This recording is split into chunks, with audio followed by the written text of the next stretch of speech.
প্রস্তুতির সামনে আমাদের জানেন যে নির্বাচন হবে, নির্বাচনের আমরা দুইটা সম্ভাব্য টাইম জানিয়েছি। একটা হচ্ছে যে স্যার জাতির উদ্দেশ্যে ভোটে জানিয়েছিলেন যে এপ্রিলের প্রথমার্ধে ইলেকশন হবে। পরবর্তীতে আমরা আরও জানিয়েছি যে যদি প্রস্তুতি সম্পূর্ণ হয়, সংস্কার হয়ে যায়, তাহলে সেটা রোজার আগেই ইলেকশন হতে পারে ফেব্রুয়ারিতে। তো এই বিষয়ে নির্বাচনের প্রস্তুতির বিষয়ে আসলে আজকে পুরো প্রায় 2 ঘন্টার মিটিংয়ে রিভিউ করা হয়েছে এবং আজকে অনেকগুলো ইম্পর্টেন্ট নির্দেশনা দিয়েছেন চিফ অ্যাডভাইজার। প্রথম নির্দেশনা ছিল যে আইন শৃঙ্খলা বিষয়ক যত প্রস্তুতি নির্বাচনকে ঘিরে সব প্রস্তুতি উনি নিতে বলেছেন বাই ডিসেম্বর। এই ডিসেম্বরের মধ্যে সমস্ত প্রস্তুতি শেষ করতে বলেছেন বাই ডিসেম্বর।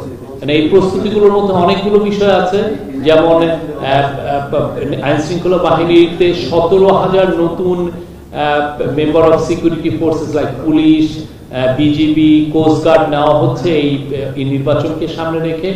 তাদের রিক্রুটমেন্ট এবং তাদের ট্রেনিংটা খুব ইম্পর্টেন্ট, যাতে এই সময়ের মধ্যে শেষ হয় সেই বিষয়ে উনি নির্দেশ দিয়েছেন। নির্বাচনকে সামনে রেখে আপনি জানেন অনেক পায়তারা হয় যে এটাকে আইন শৃঙ্খলা পরিস্থিতি যাতে ডিটোরিয়েট করে সেই বিষয়ে অনেক পায়তারা থাকে। তো উনি আজকে নির্দেশ দিয়েছেন যে আইন শৃঙ্খলা বাহিনী যাতে কঠোরভাবে আইন প্রয়োগ করে এই আগামী মাসগুলোতে নির্বাচনকে সামনে রেখে। আর উনি মিটিংয়ে জানানো হয়েছে যে 8 লক্ষর মতো আইন শৃঙ্খলা বাহিনীর মেম্বাররা ইলেকশন ডিউটিতে থাকবেন। উনি নির্দেশ দিয়েছেন যে এই পুরো 8 লক্ষই যাতে এই ইলেকশনটা কিভাবে হবে আর শান্তিপূর্ণভাবে ইলেকশনটা যাতে হয় সেটার প্রশিক্ষণ তাদেরকে ইনশিওর করার কথা বলেছেন, যে তাদেরকে প্রশিক্ষণ করতে হবে এবং এই কাজটা করতে হবে ডিসেম্বরের মধ্যে। উনি নির্দেশ দিয়েছেন 18 থেকে 33। আপনি জানেন যে এবার অনেকে নতুন ভোট দিবেন। শেখ হাসিনার তিনটা ইলেকশনে, যেটা 2014, 2018 এবং 2024-এ আপনি জানেন আমাদের বিশাল আসলে ইলেকশনগুলো তো রিগড হয়েছিল। এই বিশাল আমাদের ইয়াং ছেলেমেয়েরা কেউ ভোট দিতে পারেননি। তো উনি নির্দেশ দিয়েছেন যে উনি মিটিংয়ে বলেছেন যে যাতে 18 থেকে 33 বছর বয়সীদের যাতে পৃথক একটা ভোটার তালিকা করা যায় সেটা একটু খতিয়ে দেখার জন্য বলেছেন এবং তাদের জন্য যাতে আলাদা ভোটিং বুথ রাখা হয় নির্বাচনী কেন্দ্রগুলোকে, সেটার জন্য উনি দেখেছেন। এটা অবশ্যই লজিস্টিক্যাল একটা বিষয়, সেটা যাতে তারা খতিয়ে দেখেন এটা কিভাবে ইনশিওর করা যায়। এটা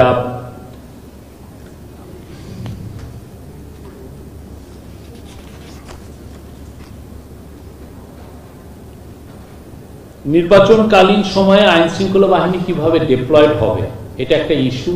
কোথায় কোথায় ডিপ্লয়েড হবে আপনারা জানেন যে বর্ডার এরিয়াতে কিভাবে ডিপ্লয়মেন্ট হবে, দেশের বিভিন্ন জায়গায় ডিপ্লয়মেন্ট এবং ঝুঁকিপূর্ণ কেন্দ্রে কিভাবে ডিপ্লয়মেন্ট হবে, কতজন আনসার থাকবেন, কতজন পুলিশের সদস্য থাকবেন, বিজিবি বা সেনাবাহিনী কিভাবে থাকবেন, স্ট্রাইক ফোর্স হিসাবে কিভাবে থাকবেন, সেগুলো নিয়ে আজকের মিটিংয়ে বিস্তারিত আলোচনা হয়। এবং ওইখানে বলা হয় যে 8 লক্ষের মধ্যে 5,70,000 হচ্ছে হলো আনসার এবং 1,41,000 হচ্ছেন পুলিশের সদস্য।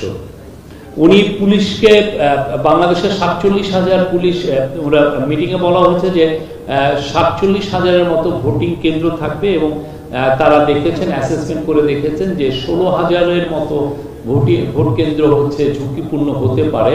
তো এই ঝুঁকিপূর্ণ কেন্দ্রে কিভাবে শান্তিপূর্ণভাবে ইলেকশন ভোটটা কন্ডাক্ট করা যায় সেই জন্য উনি নির্দেশ দিয়েছেন এবং সেটা নিয়ে আজকে অনেক বিস্তারিত আলোচনা হয়েছে।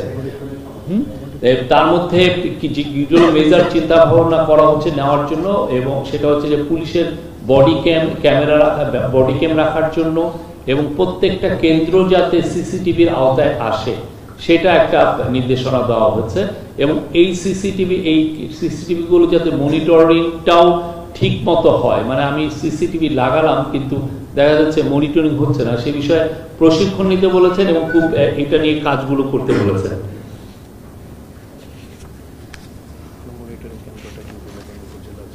জুডিশিয়াল, আপনি জানেন যে বাংলাদেশে এক্সিকিউটিভ ম্যাজিস্ট্রেটটা ইলেকশনের সময় ডিপ্লয়েড হয় এবং জুডিশিয়াল ম্যাজিস্ট্রেটও ডিপ্লয় হয়।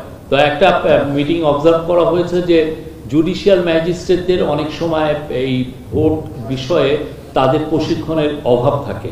তো তাদের কিভাবে ভালোভাবে প্রশিক্ষণ দিয়ে ভোটের জন্য তাদেরকে প্রস্তুত করা যায় সে বিষয়ে আজকে নির্দেশনা এসেছে। আর আগে আপনারা জানতেন যে ইলেকশনের সময় 4 দিন একটা পুলিশ বা সিকিউরিটি ফোর্সের একটা ডেপ্লয়মেন্ট হতো। এবার বলা হচ্ছে যে এটাকে কিভাবে 7 দিনের মধ্যে ডেপ্লয়মেন্টটা করা এবং যাতে করে নির্বিঘ্নে এবং ভোটের আগের কোনো ধরনের ভায়োলেন্সকে যেন এটা প্রতিহত করা যায় এবং ভোটের পরেও যেন আইন শৃঙ্খলা পরিস্থিতি যাতে ডিটোরিয়েট না হয় সেটা লক্ষ্য রাখার জন্য কিভাবে 7 দিনের ডিপ্লয়মেন্টে কিভাবে হয় এটা নিয়েও আজকে যথেষ্ট আলোচনা হয়েছে। আর নির্বাচনের আগে ডিসি, এসপি, ওসি, টিএনও এগুলোকে রিশাফল করার কথা বলা হয়েছে এবং রিশাফলটা কিভাবে করা হবে এটা একটা র্যান্ডম ওয়েতে করবে।